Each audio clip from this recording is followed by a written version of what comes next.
Welcome to Just Break Up, the podcast about love, heartbreak, and all the relationship advice you don't want to hear. My name is Sierra DeMulder. And I'm Sam Blackwell, and today we're going to answer a letter from somebody who wants to just break up, or maybe doesn't want to just break up. Hard to tell. But before we begin, we just want to give you our Surgeon General's warning, which is that Sierra and I are not licensed mental health practitioners. No, we are honestly barely professionals at this podcast. Like, I've had internet issues this whole week.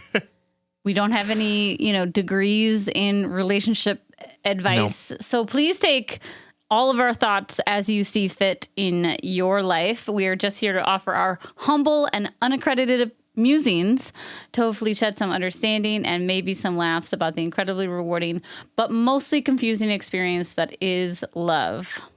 All right, I'm going to dive into today's letter. It's from In a Bit of a Funk, whose pronouns are he, him, who is writing to us from Conflictedville, Florida. They write, apologies in advance if this is long. I have a tendency to over-explain. I'll just get right into it. I have been with my boyfriend, Jack, for 3 years, and we have lived together for 8 months in a mother-in-law suite on my parents' house. I've been feeling unsure about our relationship recently, partly because I want to figure out my identity and who I am outside of this relationship. I think I've realized that I'm not just gay, and I want to explore this, and partly because I'm questioning if Jack is really the right person for me. I've been in serious relationships since I was 16, with my ex prior to Jack being emotionally abusive. Jack is loving, passionate, and only wants the best for me. But as time goes on, I'm starting to see more differences between us that I don't quite love. Our lives and families are so enmeshed together now that the thought of separating him feels harrowing. My niece and nephew call him uncle. My family loves him, and his family loves me. It feels so selfish to want to break up with him, to focus on myself. But at my core, I think this might really be what I want. I've thought about bringing up the idea of him possibly getting a place of his own nearby. We both work from home, which is tough in our small space. Plus, I'm still working on paying off some debt while he's not paying rent living here, and his income is over double the amount that I make, so he'd be able to afford it. Part of me wants to try this and continue to date in that way before jumping in to the extreme of breaking up with him. I've never dated him in this way. It's only been long distance or living together. So this thought excited me, as it would give me time to work on myself and also give myself more time to figure out what I really wanted with my relationship with Jack. But things I read online make me question my true intentions and if this is just a slow and less immediate way of breaking up with him. Something Sam said in a previous episode stuck with me, and it's that I need to separate the meta feelings, or the feelings about my feelings, from my true feelings. I have been trying to work on this, but it's hard to really distinguish how I'm feeling when my inner voice feels so fractured. I guess I'm just seeking permission to act on my feelings, validation, advice from you two wise and seasoned love experts, LOL. LOL for sure. Seasoned love experts. I disagree with half of that. I am very seasoned. You are seasoned. You're spicy. I'm a little spicy, yeah. I'm feeling so stuck, and I'm having a hard time communicating these feelings to Jack. I don't want to hurt him, but I really am feeling like I want space to find myself. Do I ask him to move out or bite the bullet and break up with him despite how scary this feels? I'm beginning to feel so trapped and frustrated with myself for this feeling this way. Are there other options? I've tried asking for space, but I never really get it. WWSASD, what would Sam and Sierra do? Thank you so much for reading, and I hope you are both doing well. All right. Funky, thank you for writing to us and asking us this question. I'm sorry that you're feeling so trapped, and I'm sorry that I'm sorry that it feels like there are kind of no good options for you in this moment, right? It's like either just swallow your feelings and continue in this relationship in the way that it's working, and that doesn't feel very good. Breaking up and ending something that otherwise seemed to be going really well until this like sort of trapped feeling started coming up and hurting him, disrupting the family structure that y'all have. or this like in between thing where it's like we kind of move apart from each other while recognizing that like lots of people online have some feelings about whether or not that's a good thing for you to be doing. Just a tricky situation, right? And it makes sense to me that you're feeling like you're in a funk because, whenever we feel like we don't have any good options in front of us, like that is a really normal response to feel like we have, to be in that funk, to feel like we're sad with what's going on. So Sierra and I are going to also be two people on the internet who are going to offer you some opinions on your relationship. But just want to sort of name that what we really want for you is to be happy, to feel like you can be who you are and understand yourself and your identity, and recognize that sometimes trying to find that happiness, that contentment, isn't as easy as it might seem. So we're going to get into some advice and some thoughts in just a second. But before that, we're going to take a quick break.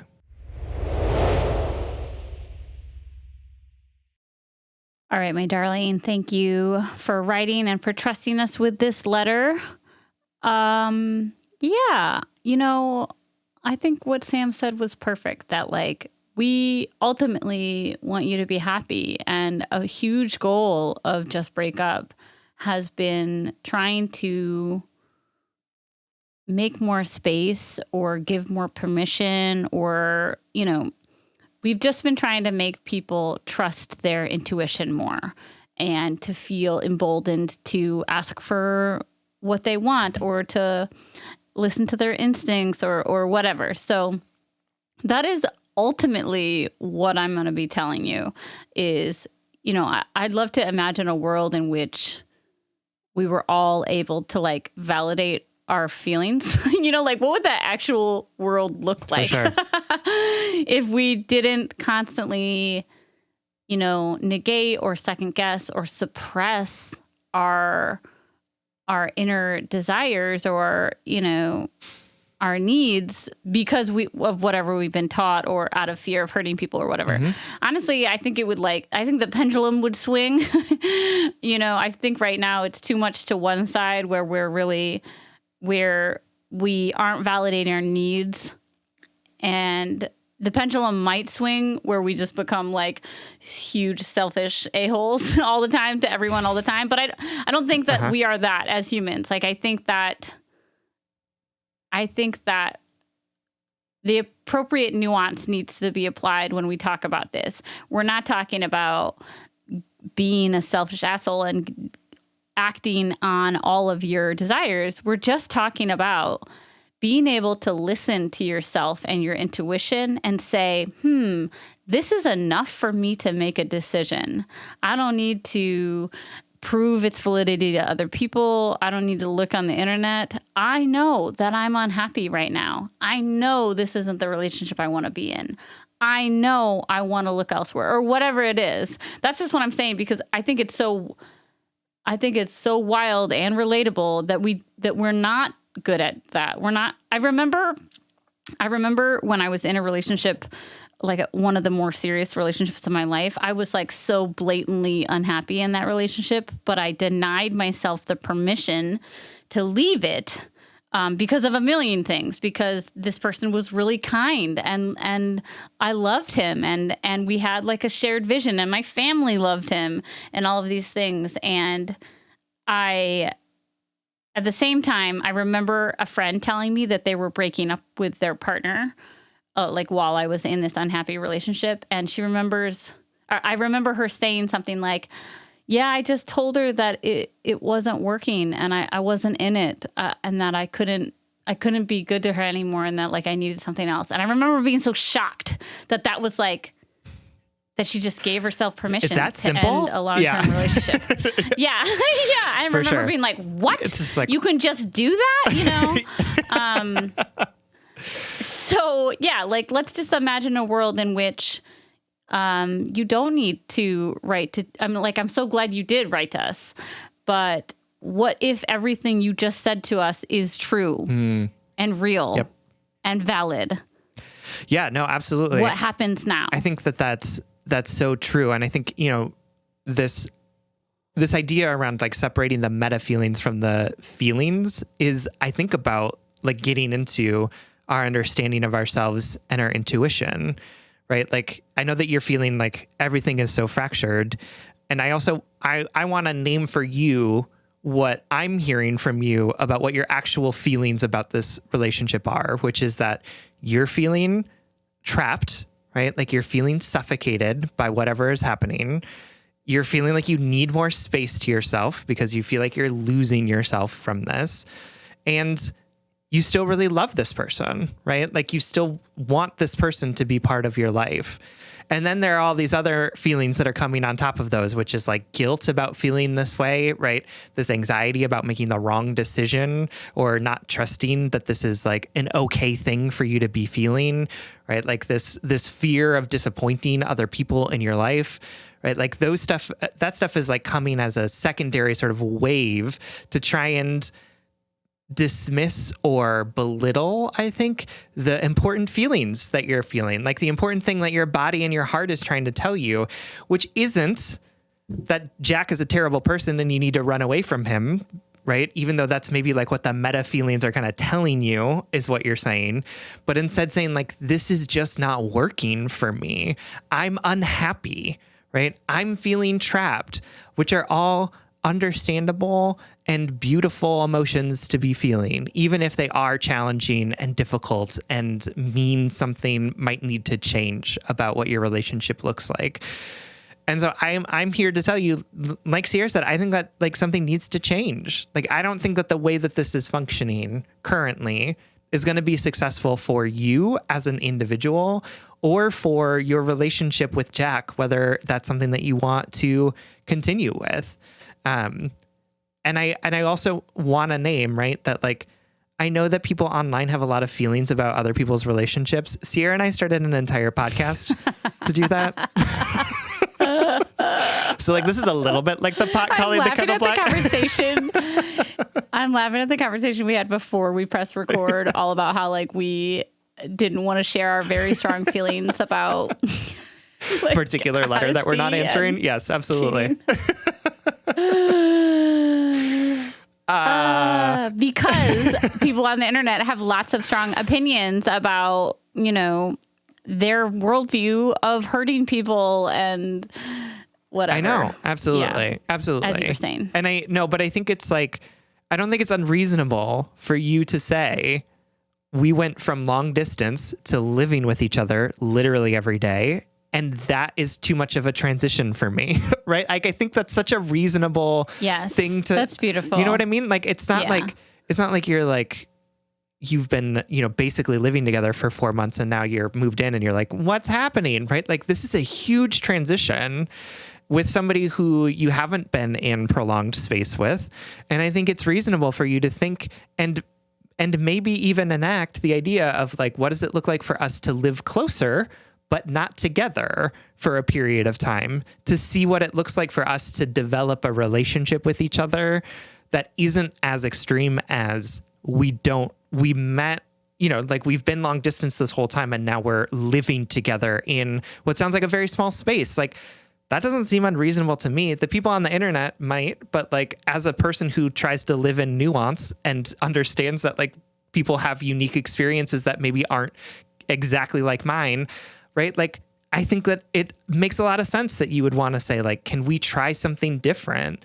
And guess what? I know of relationships who have done things like this, who have taken a break, who have moved into something different, a different iteration of what their relationship looks like. And like, it's worked for them. Whoopi Goldberg will not allow a man to live in her house ever again, right? Like, there are lots of different ways of being in relationship, friends, that we don't have to all follow the same pattern. Yes, all of that.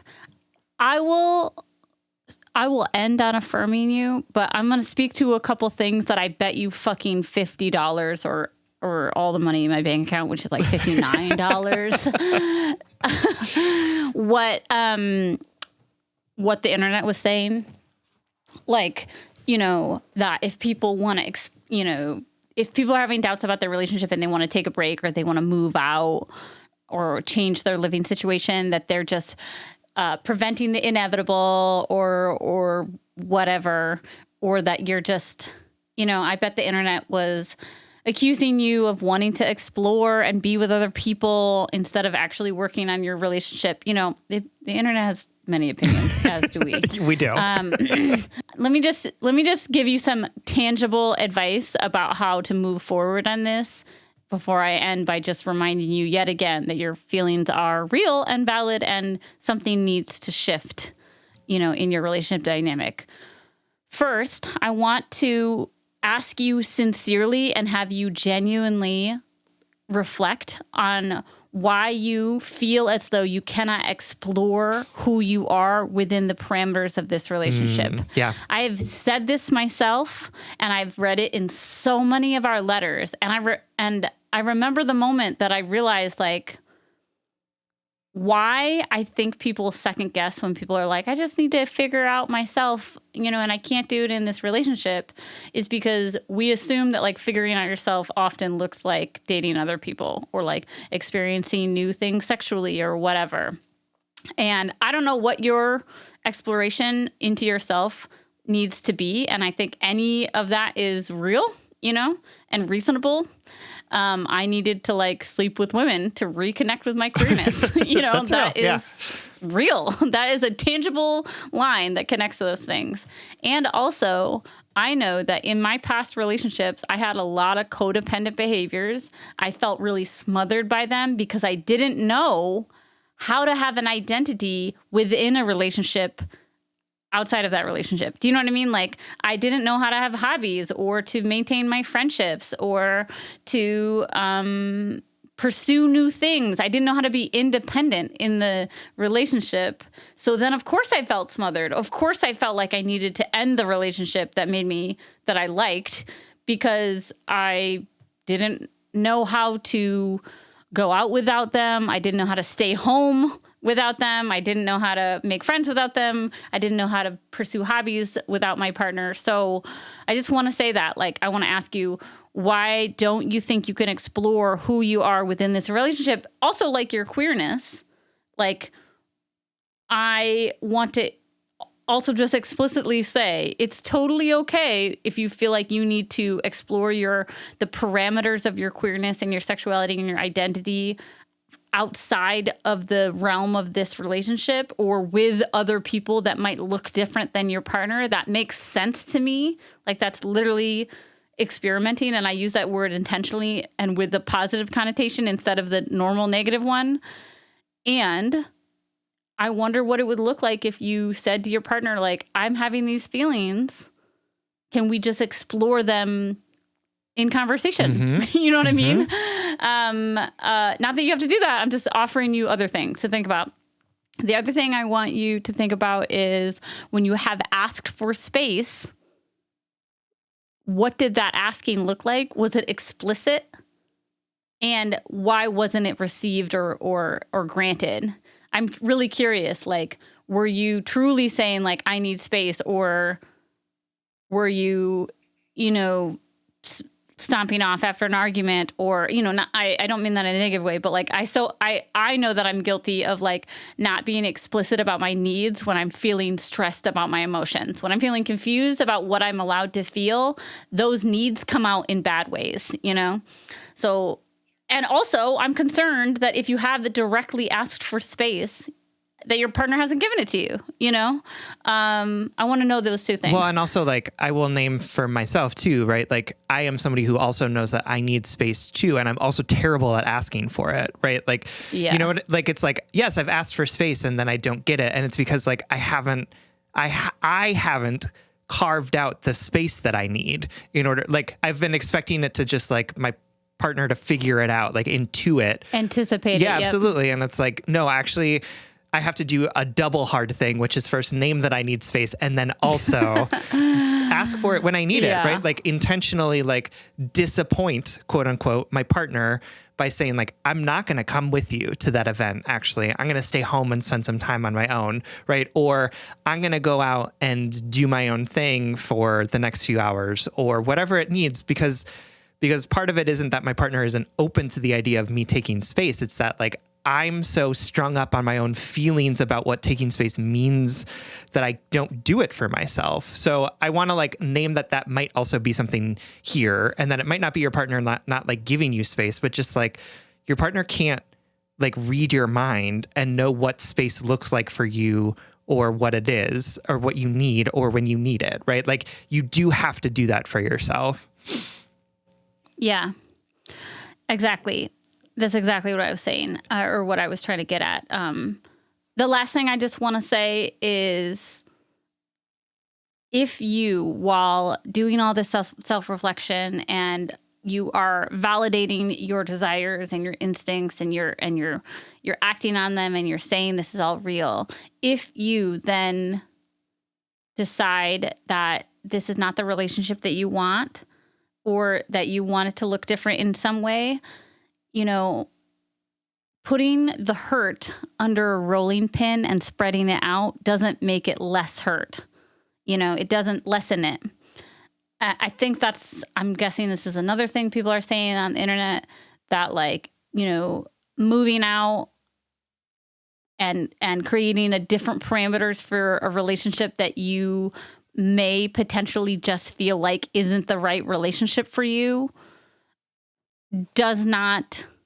I think the goal would be that it's kinder to be direct in the moment, if that makes sense. That can't always happen, right? Because sometimes we need to explore a situation or new parameters, or shift things up in our relationship in order for us to see what we truly want. Like, I don't think you're a selfish or a bad partner to try a next step. You know what I mean? I don't think that you're breaking up in steps, right? I think that you are exploring this relationship and seeing what new parameters do to shift the dynamic for you. And also remember, you will always hurt people. That is a part of love and life and connection, is that hurt is inevitable. Like, we can do what we can, everything in our power to be as generous and empathetic and thoughtful and strategic about how we make our life choices, but disappointing other people or hurting them, or having the visions for our relationships not match up, that's part of life. So I want you to think about the fact that hurt may be inevitable when you're making these decisions. It's okay for you to explore. It's okay. Honestly, I think what Sam said before about, like, you know, it makes a lot of sense that you might need more space, and that like moving in after however many years of long distance might not have been the best next step. So like, maybe just moving out is the right next step. But don't act within this relationship trying to avoid hurt. Act with clarity and intention and thoughtfulness and compassion, but not to just avoid it. You know what I mean? No, absolutely. I think you could say that better. No, I agree with everything that you said. Because hurt is inevitable, right? Like, we are going to disappoint people. We are going to do things that aren't in alignment with what our people would want from us exactly, right? Because we're all different people trying to figure out what it means to be in relationship with each other. And right, like this, if this is somebody that you don't want to be with, if this relationship is not working for you, then like delaying the hurt through a series of steps isn't going to make it hurt less. It's just going to delay it. So, yeah, all this to say that this is a really challenging situation to be in, right? It's all this to say, good luck. Yeah, no, honestly, it's like a little bit like, these types of situations are never easy. And, you know, that's why it's important to really be doing what you need to do to support yourself, to care for yourself, to remember also that Jack is a human as well, that he's not your enemy. He's just somebody whose relationship with you isn't working in the way that you would like it to. And that we're, as humans, are capable of making hard choices in pursuit of something that we think is going to be more nutritious for us. And that you are capable of doing that even in this moment where you feel like there's no good option in front of you. So we're here with you, and we trust you to make the right decision for yourself based on the relationship that you're in. Yeah, absolutely. We love you. Thanks for writing. All right, that brings us to the blind date segment of the show. Every Friday, we like to shout out something that we love, that we want to set you up with. And this week, we are sending you home with a movie. It's called The Boy and the Heron. It is a Studio Ghibli film. So Studio Ghibli did Howl's Moving Castle and Ponyo and Spirited Away. Fun. I absolutely love all of their movies. I've seen every single one of them. I am obsessed with them. And this is the newest one that is coming out, or that came out recently, called The Boy and the Heron. It's about a young man in wartime Japan whose mother passes and he moves out to the country. And it's a film about grief and understanding who you are, and full of magical creatures and weird adventures. It's beautiful and sad. I cried. It was a wonderful movie, and it's by Miyazaki, who was the person who did a number of the most famous Studio Ghibli movies, one of the sort of progenitors of it. And it's just wonderful. He came out of retirement, so they make this movie, and it's absolutely beautiful. Go see it in theaters if you feel comfortable and want to, because it was a wonderful experience to see it with other people. But I would definitely recommend checking it out. It's called The Boy and the Heron, and it is in theaters now. I don't know. Oh, then I go again. Take that, but it sounds so good. Yes, it's amazing. All right, everyone. Thank you so much for listening. Remember, if you want more content from us, you can always support us on Patreon. If you support us on Patreon for as little as $5 a month, you'll get an additional bonus weekly episode, as well as access to our office hours, which is when we hop on Zoom with all of our patrons and answer questions and talk about fun things. We're trying to get 100 patrons this month, January 2024. So if you haven't signed up yet and have been thinking about it, now's the time. That's patreon.com/justbreakuppod. You can slide into our DM, send us your favorite relationship meme, but most importantly, you can submit your questions about all matters of the heart at justbreakuppod.com, which is also where you can find our merchandise. Please remember to like, follow, subscribe, give us a 5-star rating and review. This literally keeps our mics on and helps us reach more brokenhearted souls who need two random strangers giving them relationship advice. Just Break Up is a production of Duvid Media. Original music, recording, editing, producing, all magical things by our good friend Spencer Worth Davis. Make sure to check out his podcast and his music. And remember, it is impossible to move through this world without disappointing people. We will not always be in alignment with the desires and needs of the people around us. It's important to move through life with empathy and compassion and a generous spirit.